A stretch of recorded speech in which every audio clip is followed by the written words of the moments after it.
दोस्तों, अलादीन हमारी दुनिया का एक ऐसा किरदार था जो क्या पता कितने और सदियों तक याद रखा जाएगा। हम अलादीन और उसके जादुई चिराग की कहानियां बचपन से देखते और सुनते आ रहे हैं और यह कहानी हमें अपने दादा दादी से सुनने को मिलता है। मेरे कहने का मतलब है कि अलादीन और उसका जादुई चिराग की कहानी हमारी दुनिया में सदियों से मौजूद है। आज अलादीन और उसका चिराग हमारे दिमाग में ऐसे बसा हुआ है मानो लगता है कि वह कहानी हमारे जीवन में अनंत काल से मौजूद है। लेकिन मैं आज आपको अलादीन और उसके जादुई चिराग की ऐसी हकीकत से रूबरू कराऊंगा जिसके बाद आप इस कहानी को एक अलग नजर से देखने लगेंगे। दोस्तों, हमें यह तो पता है कि अलादीन एक मुस्लिम लड़का था और वो बगदाद नाम के शहर में रहता था जो आज के समय में इराक की राजधानी है। एक बार अलादीन को एक ऐसा चिराग मिलता है जिससे एक ताकतवर जिन निकलता था और निकलते ही बोलता था, क्या हुक्म है मेरे आका। दोस्तों, ज्यादातर लोगों को यह भी पता नहीं कि अलादीन को चिराग कैसे मिला और अलादीन के मरने के बाद उसके जादुई चिराग का क्या हुआ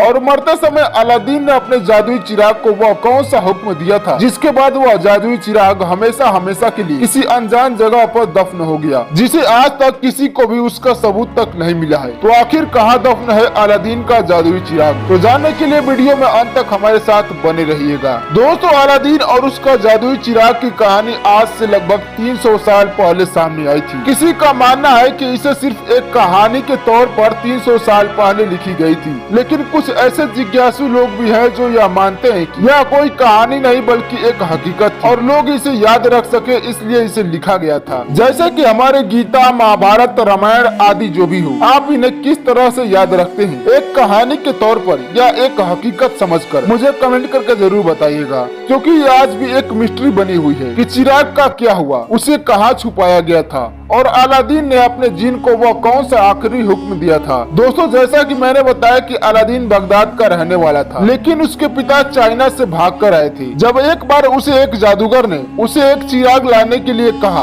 और कुछ पैसे दिए तो वो पैसे के लिए राजी हो गया और चिराग लाने के लिए निकल पड़ा। लेकिन जादूगर ने उसे जिन के बारे में कुछ भी नहीं बताया था। चिराग हासिल करते वक्त उसे उसी रास्ते पर कठिनाइयों के तौर पर एक ऐसा पड़ाव पार करना था जहां उसे एक अंगूठी मिली, लेकिन जादुई अंगूठी और जिन के बारे में न जानने के कारण उसे वह अंगूठी पहन ली और आगे निकल पड़ा। आखिरी पड़ाव पर उसे जादुई चिराग मिला, लेकिन उसने उसे जादूगर को दे दिया और अपने पैसे ले लिए और बस यहीं पर असली खेल शुरू होता है। पैसे लेकर वह अपने रास्ते पर था, तभी उसकी उंगली से वह अंगूठी घिस गई जिससे एक भयानक जिन बाहर आया, जिसके बाद उस जिन ने अलादीन को उस जादुई चिराग के जिन के ताकत के बारे में बताया, जिस पर अलादीन ने उस जिन से जादुई चिराग को दोबारा प्राप्त करने का उपाय पूछा, जिस पर उस जिन ने उपाय बताने के इनाम स्वरूप अपनी आजादी मांगी, जिसके बाद उसकी तरकीब से अलादीन चिराग को हासिल करने में कामयाब रहा। फिर जल्द ही अलादीन के पास ताकतवर जिन का चिराग और सातिर दिमाग था, जिस वजह से वह बगदाद का सबसे ज्यादा ताकतवर और अमीर बन गया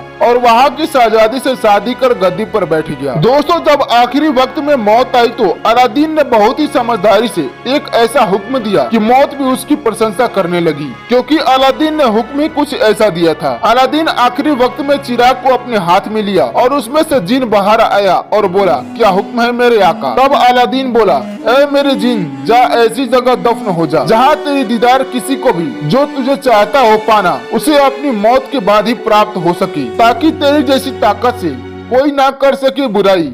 यही है हुक्म आखिरी मेरे भाई। दोस्तों, इसके बाद उस जादुई चिराग का कहीं भी कुछ पता नहीं चला, लेकिन कुछ एक्सपर्ट्स का मानना है कि अलादीन के मौत के बाद चिराग उसके पिता के गांव यानी चाइना के सेंट्रल एशिया में मौजूद है। तो दोस्तों, आप लोगों को ये जानकारी कैसी लगी कमेंट करके जरूर बताइएगा और यदि आपने अब तक इस चैनल को सब्सक्राइब नहीं किया है तो सब्सक्राइब कर लीजिए ताकि आने वाले वीडियोज की नोटिफिकेशन सबसे पहले अब तक पहुँच सके। हम मिलते हैं इसके नेक्स्ट वीडियो में, तब तक के लिए जय हिंद।